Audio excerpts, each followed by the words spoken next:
Hello students, मैं वापस पूजा मिश्रा आई हूँ आज आपके लिए कुछ नया लेकर। मैं आज आपको इंग्लिश के जो हार्ड वर्ड्स होते हैं ना, कभी कभी कोई इंग्लिश के बहुत हार्ड वर्ड्स होते हैं जिनकी मतलब हमें समझ में नहीं आते, तो आज मैं आपको उन हार्ड वर्ड्स को डिक्शनरी में किस तरह से ढूंढा जाए मैं वो आपको आज बताऊंगी। बहुत से बच्चों को डिक्शनरी पता नहीं, डिक्शनरी में वर्ड्स हार्ड वर्ड्स किस तरह से ढूंढा जाता है।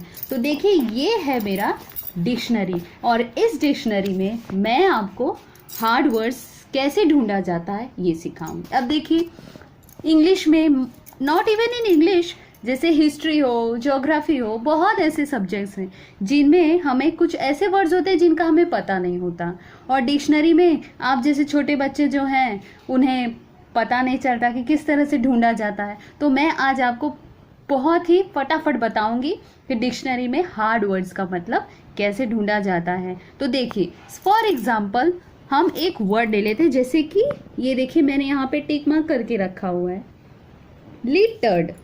ये देख रहे हैं, आप देख सकते हैं लिटर्ड वर्ड, ये देखिए यहाँ पे।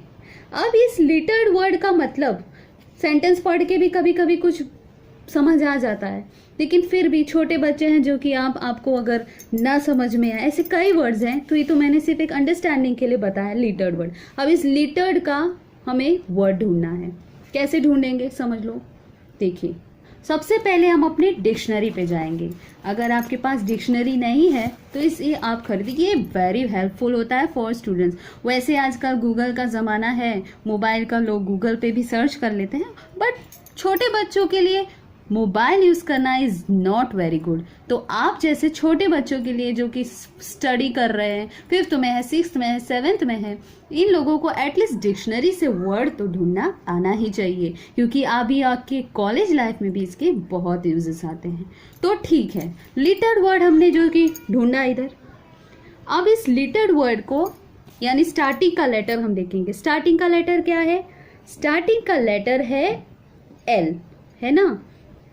अब इस एल वर्ड को हम डिक्शनरी पे ए बी सी डी इस तरह से कई सारे, सॉरी ये बुक्स थोड़ा काफ़ी पुराना है, बहुत पहले का है, तो मैं आपको बता देती हूँ, नहीं आप सोचेंगे कि कैसा बुक है ये, कैसे फटे पुरानी। काफ़ी जूनी बुक है, काफ़ी पुरानी है, जो रखी है मैंने अपने पास।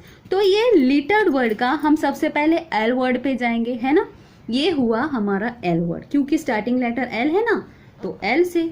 अब इस एल के बाद दूसरा वर्ड क्या है हम देखेंगे। दूसरा वर्ड है आई। तो अब हम एल के बाद एल और आई ढूंढेंगे। एल और आई, देखिए ये ए है, अभी तक ए आ रहा है, ए। हम फटाफट आई के पास जाएंगे। ये देखिए यहाँ पे आई आ गया है, एल और आई, देखिए सब एल आई से वर्ड है। अब एल आई तक आ गए हम। अब हमें लिटर्ड यानी टी के पास जाना है, टी। तो एल आई टी हम ढूंढेंगे। तो एल आई टी कहाँ है, अब हमें ये देखना है। तो एल आई टी ये रहे, देखो एल आई टी के वर्ड्स ये देखिए, आप देख सकते हैं एल आई टी सब एल आई टी से है ना। तो एल आई टी ये देखिए, ढूंढते ढूंढते ही यहाँ पे मिल गया आपको लिटर। वो ई डी है, वो ईडी पास्ट टेंस होता है, तो इसलिए उसमें ईडी डाल दिया है, ये देखिए। लेकिन ये है लिटर एक्चुअल स्पेलिंग। इसका मतलब बताया, देखो कूड़ा करकट, है ना। ये हिंदी में है, इंग्लिश में भी वर्ड दिया जाता है, और ग्रामर में ये सेंटेंस वर्ब है, ये भी बताया गया है। Dictionary is very useful for childrens. आप डिक्शनरी को यूज़ करेंगे तो आपको बहुत बहुत कुछ सीखने मिलता है। कौन सा लेटर वर्ब है, कौन सा प्रोनाउन है, कौन सा नाउन है, कौन सा एडजेक्टिव्स है, आपको ये भी बहुत अच्छे से समझ आएगा। ये देखिए, लिटर कूड़ा करकट है, पशुओं से हिंदी में भी है। आप अपने पेरेंट्स की भी मदद ले सकते हैं, but it's better to try by your self. ये देखिए, लिटर ऑफ पपीज, यानी आसान भाषा में देखिए, यानी कि गंदगी, लिटर यानी गंदगी। ओके, ये हमें मिल गया ना लिटर वर्ड। अब एक से एग्जाम्पल एक मैं ढूंढ रही हूँ, जैसे कि मैरो का मतलब मुझे भी नहीं पता, व्हाट इज मैरो। तो अब हम चलते हैं, मैरो का वर्ड कहाँ से है, यानी मैरो का वर्ड लेटर है मैरो का स्टार्टिंग से। ये देखिए, मैं आपको इस नोटबुक में लिख के दिखाती हूँ।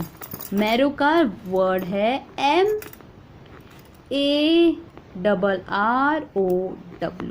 मैरो, ये है मैरो का स्पेलिंग। पर इसका मतलब क्या है ना? मैं अपनी बेटी को पढ़ाते वक्त ये हिस्ट्री के लेसन में मुझे ये मैरो वर्ड मिला था, तो I was also little bit confuse ये मैरो का मतलब क्या है। तो चलिए आज हम मैरो का भी मतलब सुनते, ये आपको फिर एक बार बता देती हूँ अच्छे से। तो पहला लेटर है एम, तो पहला लेटर एम है, तो हम आ गए एम के पास। ये देखिए एम है ना, ये सब एम है, एम के ही वर्ड। आप सिर्फ उस वर्ड्स के पास जाए। एम के बाद दूसरा लेटर है ए, तो अब देखिए ए कहाँ है, ये रहे ए है ना। ये देखिए हम थोड़ा और आगे हमें और थोड़ा पीछे जाना होगा। ये देखिए इस तरह से टी है, एस है, पीछे पीछे पीछे एम ए आर आ गए। अब एम ए आर हमें ढूंढना है, तो एम ए एस यहाँ पे दिख रहे हैं, यानी हम थोड़ा आगे आ गए हैं ना। M A T M A S ये सब दिख रहे हैं।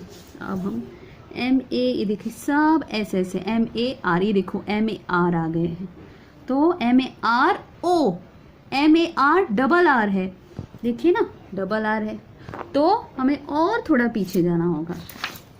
एम ए डबल आर, ये रहे, ये देखिए आ गया ना मैरो का। 3 स्पेलिंग दिए हैं मैरो के। मैरो यानी हड्डी के भीतर, यानी बोन मैरो ट्रांसप्लांट, ये देखा, यानी बोन मैरो ट्रांसप्लांट, यानी कि और न्यूट्रिशियस सब्सटेंस कुछ होता है मैरो का। मैरो यानी बोन, हड्डियों के अंदर का कोई न्यूट्रिशियस सब्सटेंस होता है जिन्हें मैरो कहा जाता है। ये देखिए मैरो, और भी कुछ मीनिंग्स होते हैं मैरो के, जैसे कि लौकी जैसी तरकारियाँ, ऐसा कुछ दिया है इधर, वेजिटेबल, देख लिया ना, यानी कोई न्यूट्रिशियस सब्सटेंस जो हड्डी के अंदर की है, जानवरों की हड्डियों से मिलती हुई, उसे मैरो कहा जाता है ना। तो फ्रेंड्स और मेरे स्टूडेंट्स जो भी हैं, ये डिक्शनरी बहुत से पेरेंट्स को भी नहीं समझ आता है, तो वो भी सीख सकते हैं कि डिक्शनरी से हम किस तरह से अपने बच्चों को भी सिखाइए, खुद भी सीखे कि हार्ड वर्ड्स का मतलब कैसे समझ सकते हैं। ओके, किस तरह से आसानी से ढूंढ सकते हैं। अगर आपके पास डिक्शनरी है, कोई पुरानी है, नहीं है, एनीवेयर, और आप ले भी सकते हैं, आपको हार्ड वर्ड्स ढूंढने के बहुत काम आते हैं, क्योंकि आगे आगे आपकी बच्चा जैसे ग्रो होगा, ऐसे कई चीज़ें आएंगी हार्ड वर्ड्स जो कि हमें डिक्शनरी की ज़रूरतें पड़ती है। तो ऐसे में ये डिक्शनरी बड़ी काम की चीज़ है। तो अगर आपको मेरी ये वीडियो हेल्पफुल लगी तो प्लीज़ मेरे वीडियो को लाइक करें, शेयर करें और सब्सक्राइब करना ना भूलें, और लाइक ज़रूर कर दिया करें। Okay, thank you.